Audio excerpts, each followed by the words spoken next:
नमस्कार मित्रांनो, आध्यात्मिक विवरणमध्ये आपलं स्वागत आहे।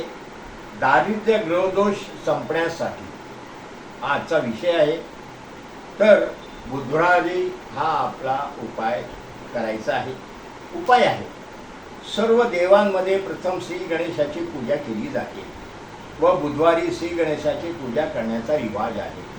बुधवारी हे उपाय केल्यास ग्रहदोष शांत होतो, बाधा संकट रोग आणि दारिद्र्य याचा नाश होतो। तर मग जाणून घेऊया उपाय।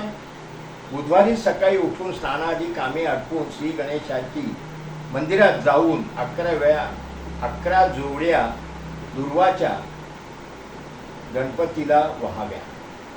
तेच आपल्याला शुभ फळ मिळणारच। गणेशाचा खालील विधीपूर्वक जप करावा, त्यामुळे सर्व व्यक्तींची सर्व क्लेशापासून मुक्ती मिळते।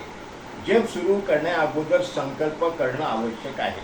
मंत्र: त्रयीमयाय खिल बुद्धिदात्रे बुद्धी प्रदीपाय सुराधिपाय नित्यायाय च नित्यबुद्धी नित्यम निरीहाय नमोस्तु नित्यात। खूप कष्ट करूनही आर्थिक चणचणीत सामना करावा लागत असेल तर बुधवारी श्री गणेशाची विधीपूर्वक पूजा केल्यानंतर गूळ तुपाचा नैवेद्य दाखवावा। थोड्या वेळानंतर हा नैवेद्य गाईला खाऊ घालावा, त्यामुळे व्यक्तीला विशेष फळाचा लाभ होईलच।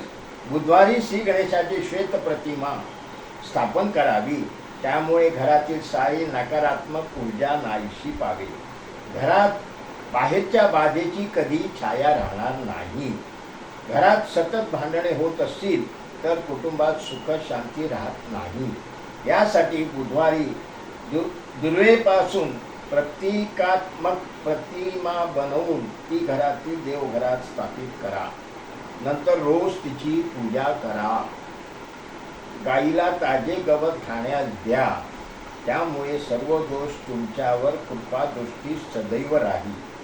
श्री हनुमानासोबत श्री गणेशालाही सिंदूर लावल्यामुळे सारा त्रास क्लेशातून मुक्ती मिळेल हे निश्चित। आपणास या गोष्टी करणं अत्यंत आवश्यक आहे। जरी माहीत नसलं तरी पण आता व्हिडिओ माध्यमातून आपल्यापर्यंत पोहोचलेलं आहे।